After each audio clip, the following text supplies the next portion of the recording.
take questions. Now, if I'm on a roll and I've got momentum, I'll probably tell you to shut up, and I'll answer that question as soon as I finish my roll. But look, I want to stress, because he made me stress it like 17 times. He Facebook messaged me, dude, you're not selling, right? I'm like, mate, there is nothing for sale. I've got nothing for sale. I've got over 2,000 posts on Bigger Pockets. None of them are sales orientated. There's no pitch, there's no spiel. It is strictly content based, okay? What I'm sharing with you guys is everything is based on my perceptions, experiences, and opinions, okay, to date. So I've been in real estate for around 4.5 years. I'm going to touch on the about me part there. So nothing for sale, Darren. Nothing for sale. Okay. That's it. So feel free to shout out, ask any questions. I'm more than happy to help. Okay. So let's get going. Oh, another thing. I'm not a public speaker. So if I screw up, I apologize. But come and watch me in a year's time. I'll be much better. I do not do this for a living. I do this just. I don't know, I love doing it, I love speaking to people, and I love, educating everyone on where I am and what I'm doing right now. So, first slide, we've got the song. Okay, so a little bit about me, guys. I'm a very rude and raw Aussie, okay? And how I've established a reputation here in the US as being rude and raw is quite simple, okay?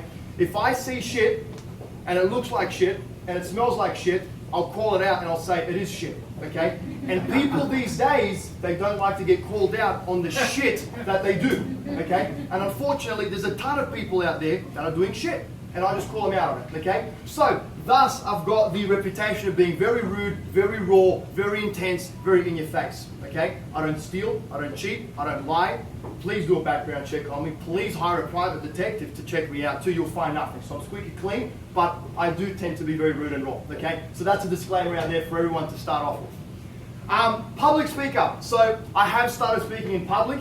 It was a big fear of mine. I mean, even to this day, I still have to kind of have my little routine where I've got my cup of ice. I have to have a propanol 2 hours before the engagement, so I'm not seeing stars and fainting here in front of you guys. But I'm a soon-to-be author.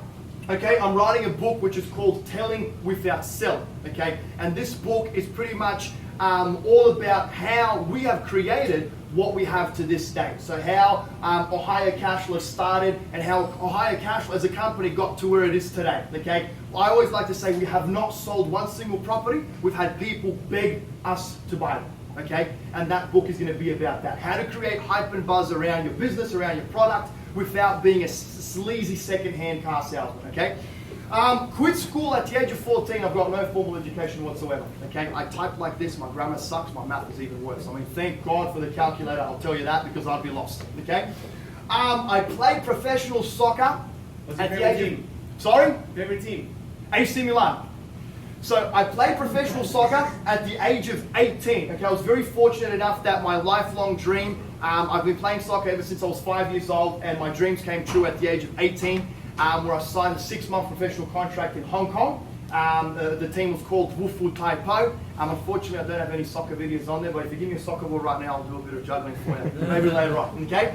I've been involved in over 350 real estate transactions to date, okay? Over 100 of them have been with my own personal funds. So I've either bought the property with my funds, renovated it, or somehow joint ventured in it, okay? The other 250 plus deals I've been involved with either in an advisory role or a buyer's agent or a seller's agent. I mean, the terminologies in Australia are very different to what the terminologies here in the US are. So a buyer's agent over there is something completely different to what a buyer's agent is here. But yeah, I've been involved in over 350 plus deals to date. Ohio Cashflow, that's it, baby. Multi-million-dollar company, okay? We started from scratch around 2 years ago, and we've generated over $2 million in revenue in such a short amount of time. Okay, so very proud of those achievements. Once again, guys, check it out. They're nothing for sale. Okay, I've got nothing to sell you today, and I'm really big on this shit. There's no rah. Okay, I'm not going to be getting you guys to say yes or yes. I don't believe in that crap. I hate it. I absolutely hate that crap, and that is not what I'm here for. It is strictly content based for you guys. Okay. Disclaimer. Okay, here's this guy. I love this guy, Gordon Ramsay. Check out my t-shirt. Okay, disclaimer. Feel free to read that. Okay, if for whatever reason I offend you in any way, I can give you the contact details of 17 of my attorneys and they'll be happy to correspond with you, okay? So we've got a disclaimer there. I'm not saying I'm right, I'm not saying I'm wrong, I'm just here to share my perceptions, opinions, and experiences with you guys, okay? I'm not right, I'm not saying that I'm right, I'm not saying that I'm wrong, I'm just here to share my perceptions, opinions, and experiences with you guys. Take a screenshot of that, Dominic, for me, please. I'm kidding, alrighty? So the next slide is, guys, people equal profits, okay? Look, I speak to a ton of investors on a daily basis from all over the world, okay? I mean, I've got investors from Korea, I've got investors from Madagascar, out of all of the places. Believe it or not, I don't have one investor from Australia to date, even though we've been buying and selling properties here for the last 2 years. When I started my journey as an entrepreneur, the first mentors that I had always advised me to forget about the stats and demographics of a particular area, okay? Focus on the people first. Don't look at the numbers in the deal. Don't look at the profitability of a particular business or a particular transaction, because at the end of the day, right, if you invest with the wrong people, no matter how good that property is or no matter how good that business idea is, you're going to get screwed, you're going to lose money, because the people are going to make the dream work or not, right? Teamwork makes the dream work, as we've got here at the bottom. So when I speak to investors from all over the world, and as I said, I speak to investors from the East Coast, West Coast, UK, Canada, Australia, I mean, you name it, Madagascar, I always advise them that you have to focus on the people first, no matter where it is that you're looking at investing, okay? So make sure that you focus on the people, guys, please. I can't stress this enough. Your attorney, your accountant, your realtor, your mortgage broker, I mean, the guy selling your freaking chewing gum at Walmart, focus on the people, please, okay? Forget about the stats and demographics. The biggest mistake that I ever made when I started my journey as a real estate investor is I was investing based on hope, okay? And I know a lot of people here lost their ass, okay, in 2006, because why? They were investing based on hope. They were buying high, hoping to sell even higher, okay? And that is the exact same thing that I was doing in Australia, okay? I was buying expensive properties, renovating them, refinancing out of them, pulling the equity, and buying another one. And it was great. I mean, I called myself a real estate investor and an entrepreneur. I picked up a ton of chicks, right? It was awesome, but it didn't get me to where I needed to be, okay? So you have to think about, why do we invest in real estate? We don't invest in real estate because of the title that's associated with being a real estate investor, okay? We invest in real estate to supplement the income from our current jobs, most likely, okay? So the biggest mistakes that I made, guys, was investing based on hope that these properties were going to go up in value more than I was actually losing on my mortgage repayments. Okay, every single month. I built a very large portfolio in 6 months' time. I created a lot of hype and buzz in Australia. The media picked up on it. I was this cash flow kid. Everyone loved it. But the reality of the fact was I was bleeding money every single month. Okay, that's the first thing. Second thing is I was buying these properties based on advice that I was receiving from the wrong people. Simple. I was buying these properties based on advice that I was receiving from the wrong people. Okay, and I got myself into a ton of shit. I mean, a ton of shit. When I moved to the US, I was $1.2 million in debt. I had credit card debt. I felt like the whole world was caving in. I came here with $15,000 cash. This is not a rags to riches story, okay? I'm just sharing pure facts with you guys here, okay? Now, this is one of my favorite little slides here, and this is going to be mentioned in the book that I'm currently writing now. The 4 things that you need to look for in every individual, okay? And this is something that I look for in my business practices right now, okay? And what I suggest you guys do is you can write everyone's name on a whiteboard or use a chart, okay? So let's say you write John. Number 1 is loyalty, okay? Number 2 is honesty. Number 3 is no greed. And number 4 is respect, okay? These are the 4 key traits that I found are the most, they're traits that every individual has to have in order for you to have a successful business, okay? Loyalty, honesty, no greed, and respect. Write someone's name down, put loyalty, honesty, no greed, and respect, and then see how many you can tick off. If you fail on one, forget about it, it's not gonna work. It's a recipe for disaster, and eventually you're gonna end the relationship with that individual and it's not gonna be good, okay? Now, this is something that I shared on the Bigger Pockets podcast, okay? The number 1, what are we calling it here? We're calling it the magic question that you need to ask every single individual before you conduct business with them, okay? And this is this question here has saved me so much money that it's freaking insane, guys, okay? That number one question that you need to ask every individual before you look at doing business with them is this. Are you willing to spend 6, 9, or even 12 months, okay, of building a trust and relationship with me before we do business together? Are you willing to spend 6, 9, or 12 months of building a trust and relationship with me before we do business together? Why is that so vital, guys? Because in today's day and age, everyone is about now. I want your money now. I want to sell your property now. If I can't sell your property now, I'm going to move on to someone else and sell it to them. Okay? So there's always that sense of urgency, right? But that's the wrong way to go about it. Because if someone is genuinely going to get you to where you need to be, it's going to take 3, 5, 10, or 15 years, right? You can't get financially free from buying 1 or 2 properties. You need 10, 15, 20, 30 properties in your portfolio before you can actually start living life on your terms. So why the F would you want to work with people that are all about instant gratification and that want to make a sale right now, today? Okay? These people must be willing to spend that time to get to know who you are, right? And for you to get to know who they are before you can figure out if you're a right fit for each other. It's about long-term relationships, not today, now, or it's gone tomorrow. So that is your key question, guys. Do not forget that. And I mean everyone. I'm talking about your accountant, once again, your attorney, your realtor, your contractor, your property manager, your title company, right? I like to muck around and saying even the checkout chick at Walmart, right? But literally, you have to ask that freaking question, okay? Woo! Wait, you need an AC. I'm already freaking sweating, eh? How is it? Good so far? Yeah. Awesome. Woo! That's it. All right, next. There she is. God save the Queen. By the way, Aussies hate the Queen, mate. We really do. So, capital appreciation versus cash flow. Love it. Okay? Let's start off with this one, guys. Knowing your end goal, knowing your end goal will in return determine your risk. Another mistake that I made when I started my journey as a real estate investor and an entrepreneur, I didn't know my end goal. Okay, so I was just investing based on what? Calling myself a real estate investor and an entrepreneur. Why do you guys invest in real estate? Ask yourself that question. Okay, why do I invest in real estate? What's the purpose of me spending my lifetime savings and earnings, right, investing in real estate? Okay, most likely it's to tell your boss to go and shove it so you can genuinely live life on your terms. Okay. Now, with that being said, you have to know your end goals. I mean, how much money do you need every month and every year before you can indeed tell your boss to go and shove it? Okay? You have to know these figures. So don't buy based on buying.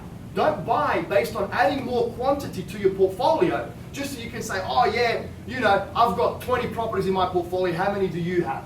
Right? It's not about comparing whose is bigger. It's about making sure that these properties are actually getting you to where you need to be.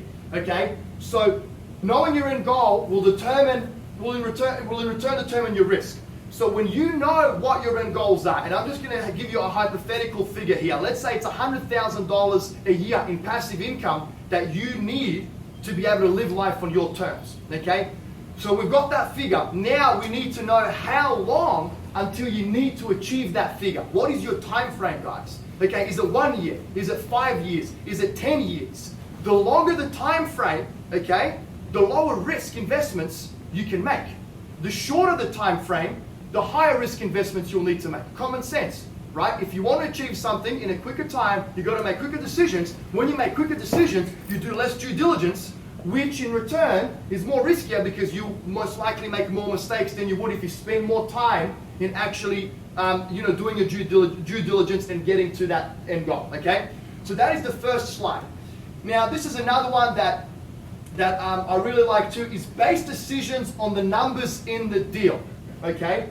I mean, it freaking pisses me off how many investors I speak to every single day that ask me, what do you think about the capital growth freaking projections? Guys, do I look like a wizard? I mean, I don't have a crystal ball. How can I tell you what's going to happen tomorrow? I've got no idea. Right? So it's impossible to predict the future. No one has a crystal ball. And if someone tells you that they know what's going to happen tomorrow, run. You have to run from these people. No one can tell you what's going to happen tomorrow.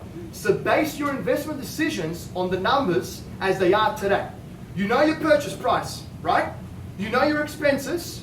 calculate your capex, vacancy, all of that bullshit. Ben Leibovich will speak to you about that next month. I don't even know any of those figures, to be honest with you. 2% rule, 5% rule, I don't know any of that crap. Sorry, I just don't, okay? So calculate all of that in there, fair enough. Throw in, all right, let's say you're buying gum at Walmart too, deduct another 50 cents. I don't care, okay? So what is your net figure, okay? What is your net figure? And does that net figure get you closer to your end goal? If it gets you closer, how much closer does it get you? If it does get you indeed closer to your end goal, then the investment might be worth pursuing further. Forget about capital appreciation. If any capital appreciation happens, it is just a cherry on top, okay? Period. That's the way, once again, that is my philosophy. That is what I genuinely believe in, and that is what I am here passionately stressing with you guys today, okay? So base your decisions on the numbers in the deal as they are today. Tomorrow, we do not know what's going to be tomorrow. Base your decisions on the numbers in the deal as they are tomorrow. Hopefully you'll wake up tomorrow and you'll be able to base your decisions, okay? As Darren said to me earlier, life is short. I already touched on this. Market predictions equal speculation, okay? Market predictions equal speculation. Now, I'll give you an example when you should be willing to predict capital appreciation. I bought a house in Toledo, right next to ProMedica Toledo Hospital. I got my hands on development plans for the next 5, 10 to 15 years of what ProMedica Toledo Hospital is doing. They've already bought 3 streets beside the hospital. They've knocked down every single house and they're extending the hospital grounds. Guess where my house is? Literally right next door to the crane. So what is the next house or streets that they're going to have to buy? It's mine. So I'm basing my decision there on a prediction that yes, indeed, they will pay 7 times what my property is actually worth because they've done it in the past, but because I know they need more room and they're going to be expanded. So I'm not going to say it's insider trading because it's not, but it's a prediction. That's what I'm predicting is going to happen because I know how wealthy this company is and I know that they're buying everything and anything in Toledo. Okay, so that and only that is when you should invest based on predictions. Otherwise, make sure that you're looking at these numbers, guys. Please, please, I'm begging you. Okay? If cash is king, then cash flow must be queen. Not that queen, though. Oh, here we go. My favorite one, mate. And that's for all of you shit turnkey providers there. You can hear this one now. Okay?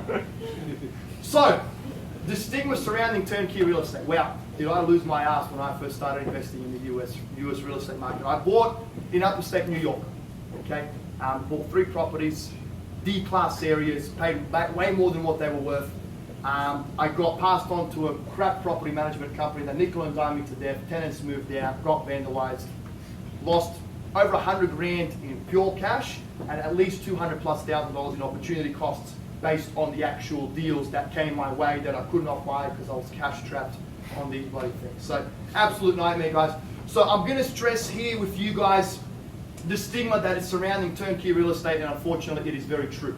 It is very true. Most days I feel like the Red Cross. Okay, I've got a white shirt and Red Cross on my back. I've got Aussies crying on the phone. I've got Brits crying on the phone. I've got Kiwis crying on the phone. I've got the whole country calling me crying on the phone. Angelo, can you help us? And I'm like, dude, what can I do for you? I mean, yeah, I'll give you $2 grand for the bloody house because it's not worth more than that. I mean, there's nothing we can do about, unfortunately, about these folks. So all turnkeys there, well, that's the stigma. Based on Bigger Pockets, I'm a turnkey provider. Forget about it. You're going to get 25 folks questioning who you are, what you do, the address of your property, where you're buying, how much you paid for it. I mean, you name it, it's going to be game over, red road. Okay, so the fact is that turnkey, the stigma surrounding turnkey is that it's the devil. Okay, now why it has such a stigma around it is because a lot of these turnkey providers genuinely do sell you shit properties in shit areas. Okay, they do not put any money into these homes. They do crappy renovations if they do any renovation at all. Okay, and a lot of these properties are located in C and D class areas, if not complete freaking ghetto. Okay, now trust me, I know what the ghetto looks like because I got threatened to get shot 3 times in the ghetto. So I've got a bit of an understanding of what the ghetto is compared to the other asset classes. Okay, now yes, the difference in asset classes is questionable. Everyone has a different perception on the asset classes. Okay. So, shit properties, guys, in shit areas, okay, sold at over market value, okay? So they're selling you a shit property in a shit area for way more than what it's worth, okay? For way more than what it's worth. Now, when you start going down the asset classes, you cannot give a clear estimate on what the property's value is, just because there is too much volatility there. Does that make sense? You can find sales in the $2,000 to $5,000 price range, and you can find sales that unsuspecting foreign investors paid $80,000 for. So what is the true and genuine market value there? I can't give you an estimate on it. So if you can't figure out what the true and genuine market value is of a renovated comparable property, don't touch it. What you want to look at is you want to see more consistency in those sales. What I mean by consistency is you want to see $50,000, $60,000, $50,000, $60,000. Then the odd 20, it's a foreclosure, right? Then 50, 60, 70, 80. But when you start seeing those big gaps, 2 grand to 80 grand, it is most likely ghetto ass shit, okay? So, sold at over market value or more than what they're worth. Shit properties in shit areas sold at over market value or more than what they're worth, and then this is the cream on top, okay? This is the absolute, the best. I mean, it doesn't get any, sorry, the worst. It doesn't get any worse than this. So they've made the sale, they're focusing on instant gratification, they don't care about you and building a long-term relationship with you. I want your money now, otherwise it's gone tomorrow. Once in a lifetime opportunity. You've heard that story, right? It's going to be gone tomorrow. Ohio is booming, mate. Not really, but you get my drift, okay? Then once they make the sale, okay, then they pass you on to an outsourced property management company, okay? Do you guys really think that a property management company makes money by collecting the rent and making 10%? You got to be shitting me. There's no money in property management, guys. I know, because I've got in-house property management, and we've set it up non-for-profit. We're lucky to break even. Okay, we're in the process of breaking even, and once we start getting more volume in our books. Okay, property management is going to nickel and dime you to death once they pass you on to an outsourced property management company. That outsourced property management company does not care if you succeed or not. They need to make money. They need to eat. If your tenant doesn't pay the rent, eviction notice, file 3 days later. It's all your money that they spend. They have to fix the toilet, they pick up the phone and call you, ask for permission, they call the plumber, $50 gone. Okay? That is what shit turnkey companies do, guys. You can go on Bigger Pockets, there's a ton of them on there. I know every single one of them. I'm not going to mention any names, but I know every single one of them. And not just the companies, I know also the supposed gurus out there too. We've already done our due diligence and we know who's the real deal and who's just talking shit, okay? So the wise man learns from someone else's mistakes, the smart man learns from his own, and the stupid one never learns. Okay? Now, you got that? Good? Good so far? Yeah. Happy? Yeah. Awesome. Taking the stigma out of turnkey real estate, okay? Once again, Darren, I'm stressing it. This is not a pitch, okay? It's not a pitch, guys, but this here is kind of about Ohio Cashflow, okay? So I'm gonna openly tell you that. But it's about Ohio Cashflow because I own that company. I started it from scratch. I'm intimately involved with it. I love it. I breathe it. It's my passion. It's my baby. Okay. So I'm stressing with you guys what we have done to create a difference. Now, based on what you see here, right? You can take anywhere. Okay. So what you see here, you can take that anywhere. I don't care where you invest. Even if you go to Detroit. I like Detroit, by the way. Okay? Yeah, you might have to wear a bulletproof vest and get shotguns, but still, you can make money in Detroit. I know people making millions there. Okay? So what I'm about to share with you here is I want you to take into no matter what market you're looking at investing in and no matter what turnkey provider you're looking at working with, if turnkey real estate is your cup of tea. Okay? Quality over quantity. Number one. Not volume. I'm not here to sell hundreds of properties, okay? We'll sell 5 a month, 10, depending on how we can scale our business. We want our business to scale at a slow pace. I do not want to overpromise and underdeliver. I want to underpromise and overdeliver, okay? So how we have changed the demographic is by limiting, right? By limiting how much inventory we do. Now, I had a great thing told to me by this awesome guy out in California, and I said, mate, I've got so much demand, but I'm not utilizing it. I'm starving my business. I could be selling 30 a month, 40, 50, be the biggest turnkey real estate company in the country. He said, you're not starving it, you're keeping it fit. And I'll never forget that. You're not starving it, you're keeping it fit. You're offering a genuine product, you're offering a genuine service, right? It's better to lose sales than to sell shit, right? Makes sense. So quality over quantity only work with selected investors, a limited amount of investors, okay, and in selected areas. B class, guys, B class. I wrote a blog about the different asset classes. Our Bigger Pockets very own Brandon Turner just released one not too long ago. Check it out, guys. Now, disclaimer out there are different perceptions on the asset classes.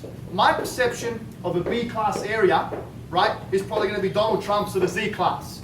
Now, I wasn't raised with a silver spoon in my mouth. I'm a blue collar working class guy, so are my parents, okay? So what I personally consider a B class area would be a home built in the 40s, 50s, and 60s, okay? Before the global financial crisis, it was predominantly owner-occupied, okay? That area was owner-occupied. A lot of these folks lost their homes to foreclosure, okay? They went underwater, the banks repossessed them, and then smart investors like myself and others saw the opportunity and bought up these homes. Now, the key factor with these areas and these properties is they are located within good proximity to infrastructure. Okay, I'll give you Toledo as an example. ProMedica Toledo Hospital is what? They've got money, they're growing, right? They're gentrifying the entire area. This is a B class area because you're always going to have a great exit strategy. You can sell it to an investor because the cash flow works, and you can sell it to an owner occupier because it's within close proximity to infrastructure. So people want to live there, people want to buy there. And before the GFC, it was predominantly owner occupied. Does that make sense? Okay, so that is my perception of a B class area. Okay, Toledo ProMedica Hospital is one. Sorry, let me just recap a little bit. Washington Local School District is another. Okay, we've got the Jeep and GM Powertrain is another one, and we've got Toledo University, which is the fourth one or the fifth one. Okay, so located within good proximity to infrastructure, built in the 40s, 50s, and 60s, a mixture of homeowners and owner occupiers. You drive through this area, there are no boarded up homes, no vacant homes, or very few vacant. I mean, Dominique and I lived in these areas. We actually just sold one house in one of these B-class areas. My freaking tenants were my neighbors, okay? So if I'm a pig, right, pig properties or bigger pockets, you gotta come and say it to my face. Okay, so properties sold at or below market value.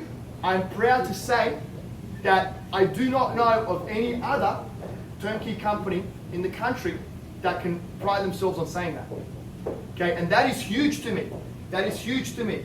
Okay, because if you are buying a turnkey product, I do not believe that you should pay more for the service that comes with it, right?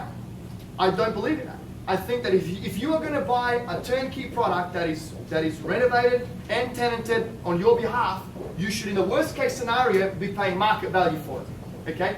Now, if you're paying more than market value for it, then you better make sure that that property management company is the real deal, and they are going to execute in the right way and get you a good return on investment. So everyone out there that's selling properties for more than what they're worth, that is fine, but make sure that the property management is in order. Now, I do not know of many companies that offer a turnkey product that are selling properties at market or below market value. Okay, I just don't know. If anyone knows of them, please let me know, because I want to learn a thing or two from them. Okay. In-house property management that doesn't nickel and dime, guys. The biggest and best company in the country right now, Memphis Invest, they've got in-house property management. Why do they have in-house property management? Because they control the after-sale process once they've made a sale, right? That investor's destiny and future is still in their hands. They haven't made a quick buck and passed you on to a crappy property management company. They want you to do well. They want you to make a good cash flow, because if you do, you buy more. Word of mouth and referrals are the best way to grow a business, right? And getting a good reputation, right? Before, people used to call me and say, oh, you're a cool, crazy Aussie guy, I had to give you a call, right? Now, people call me and say, shit, I saw you on the Better Business Bureau and on TurnkeyReview.com, and everyone's freaking praising your name.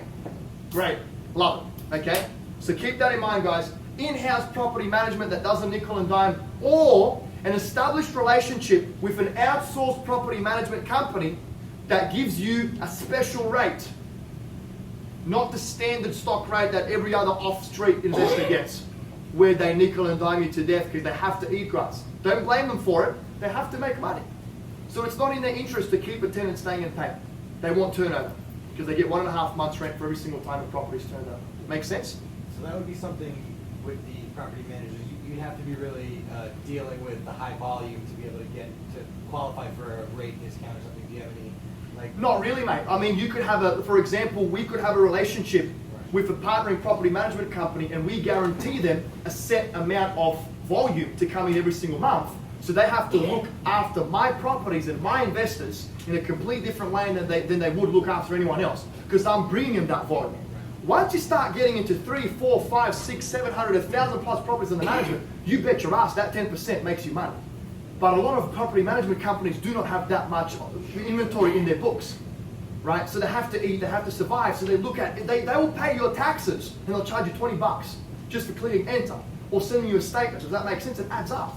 $20 here, $20 there, $50 here, $100 there, boom, $1,000 gone. All of a sudden you're buying a 15% account. Bullshit, it's gone down to 10. You might as well buy in your own backyard. Why risk investing out of state if you're not getting a very, very good return on investment? Makes sense?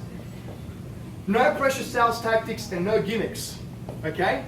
Guys, the market is not going anywhere. It's not booming tomorrow. Even if it is, I don't give a shit. I'm going to tell you why. Because you're always going to be able to find a deal no matter what the market is doing, period. Right? You might have to get creative about it. You'll always be able to make money in real estate. There's always going to be someone selling. There's always going to be someone buying. Know where to look. Know how to negotiate. Right? Work your numbers and you will make money. So don't fall in that trap when people are telling you, you've got to buy now, the Ohio market is booming, Toledo Pre-Medical Hospital is adding jobs to the area, Ohio State University is developing downtown Columbus, Dayton has got it going on because the Silicon Valley tech companies are moving into town, 2 Apple stores have just opened. I mean, I can sell you any freaking spiel that you want. You'll think Ohio is the best thing since sliced bread, right? That's what good salesmen can do. So don't fall for that trap. There shouldn't be any sales tactics. There shouldn't be any gimmicks, right? A good company will present who they are, what they do, what they offer, the after service they provide, right? And leave the decision up to you. When you want to take that next step, take the next step. If you don't, that's fine. If you have any questions, feel free to come forward, right? And that's the way we have ran our business, and that's how we've established what we've established to date. Okay, there's more to it, but I'm kind of sick about talking about us. Okay, so key. This is another one. Don't forget this. Okay, and this is not just in real estate and business. It's in your personal lives too. Communication. Okay, prompt communication, especially for out of state and out of country investors. Okay, you need to receive prompt communication. Okay, I try to respond as soon as I can. If I do not respond, Dominique responds. If Dominique doesn't respond, Missy responds. Someone will respond. Okay. And that is so important, because the only thing that is tying you, okay, to that property is what? The people on the ground. So if they're not getting back to you in a timely manner, how the F do you know what's going on with your property? You're left in fear. You're in what's the word? Is it status quo? No, limbo. Limbo's the word. You don't know what's going on. Now, even if shit hits the fan, and you're losing your ass on the deal because a tenant is vandalizing it and whatnot, but I give you a call and I tell you, dude, it's the worst call I have to make. It hasn't happened today, but we have to evict a few people, right? But at least I'll let you know what's going on, right? And you want that, you can actually take measures to resolve the issues. But if there's no communication, how can you fix it? You can't fix it. So make sure that whoever you work with, turnkey, not turnkey, they promptly communicate. If they say they're too busy, that means they're making a shitload of money. They can hire a PA.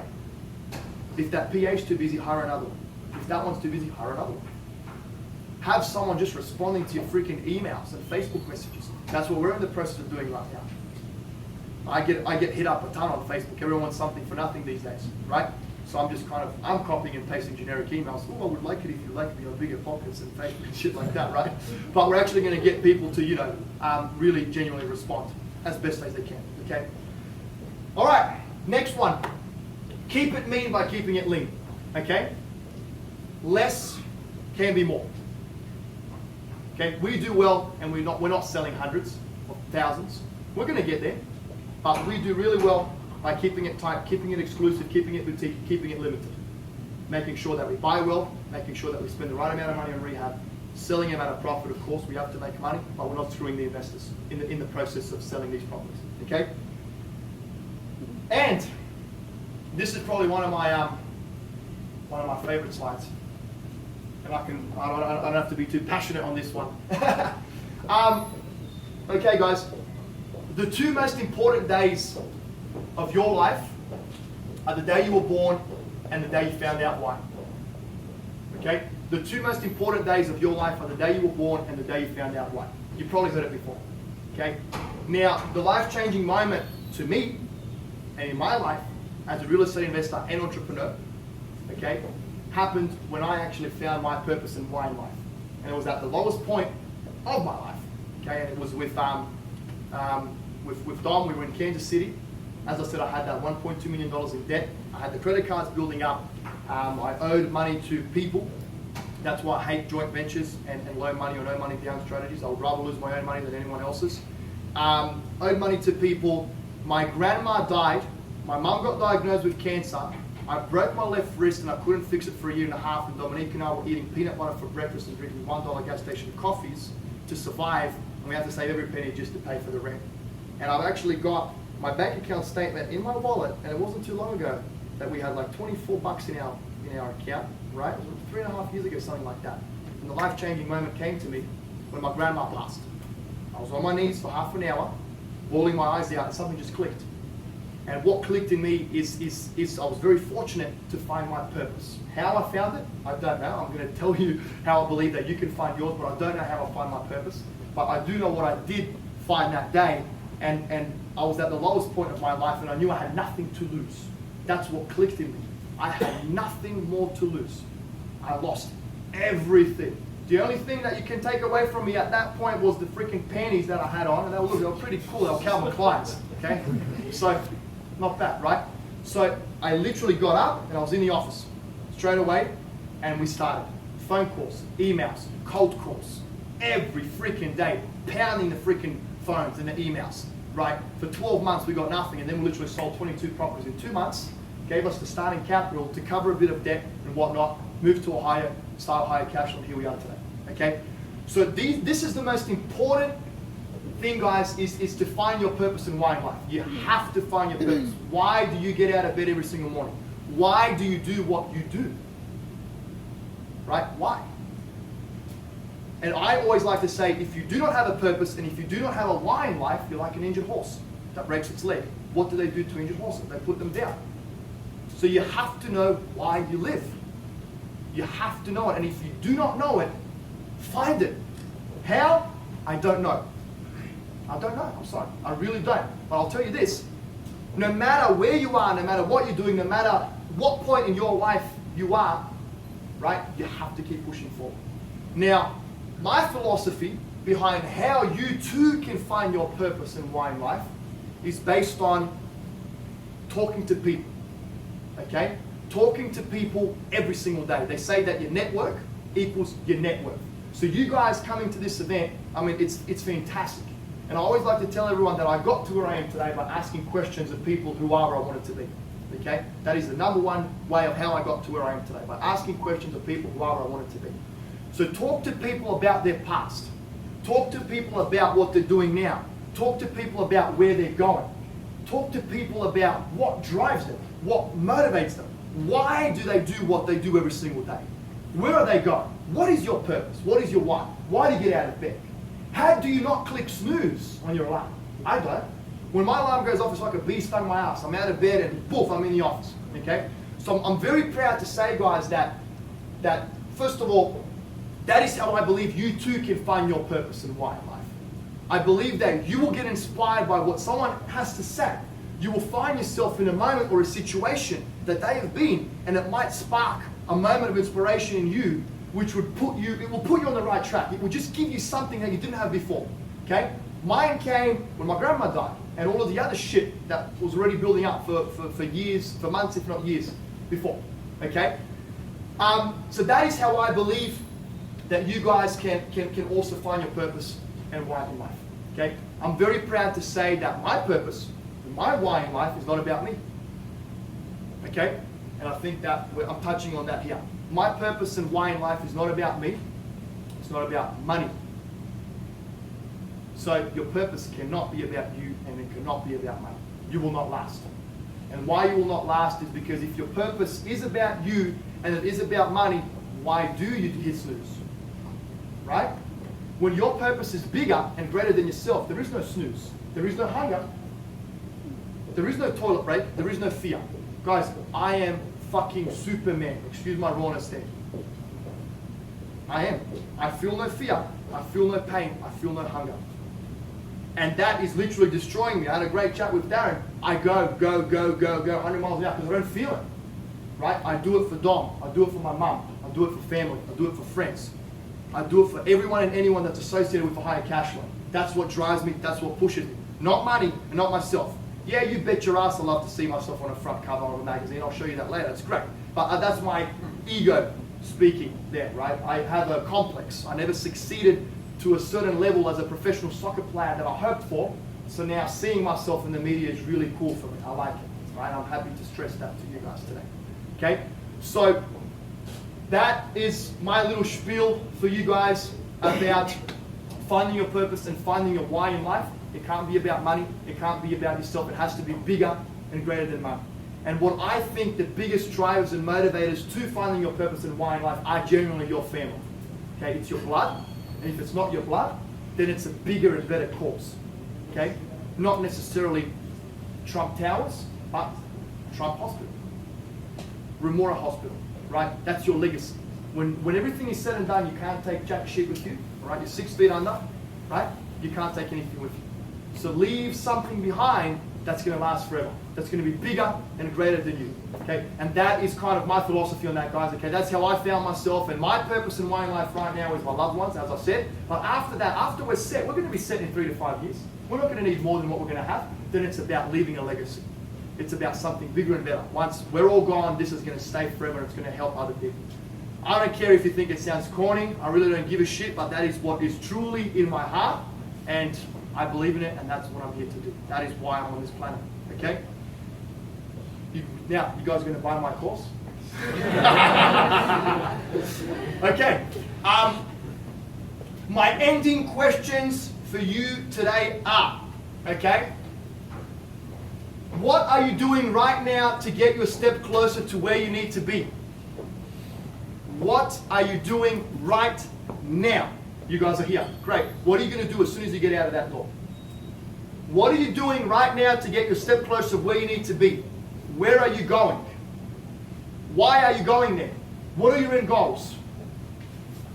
What's your cash flow figure? Why? Is it for yourself? Is it for money? You greedy? Don't you have enough? You want more? It's bullshit. Okay? Where are you going? You have to know where you're going. You have to know where you're going. Why are you going there? Why do you do what you do every single day? For who? Is it for yourself? For money? And if you're writing that down, put that equals bullshit. You can even draw a big piece of poo next to it if you want. Is it for a bigger and better purpose than for yourself or money? Okay? You must know the answers to these questions, guys. Feel free to hit me up on Facebook, 3 a.m. in the morning. I don't care. I'll know every single answer to every single one of these questions. Okay? That's it. The best business card is the Google business card. You can search for Ohio Cashflow or the Real Estate Dingo. You can get in touch. Thanks for attending. And last but not least, you're going to like this one. I'm not asking for a vote, just like my page on Facebook. It's the Real Estate Dingo. That's it, guys. Thank you.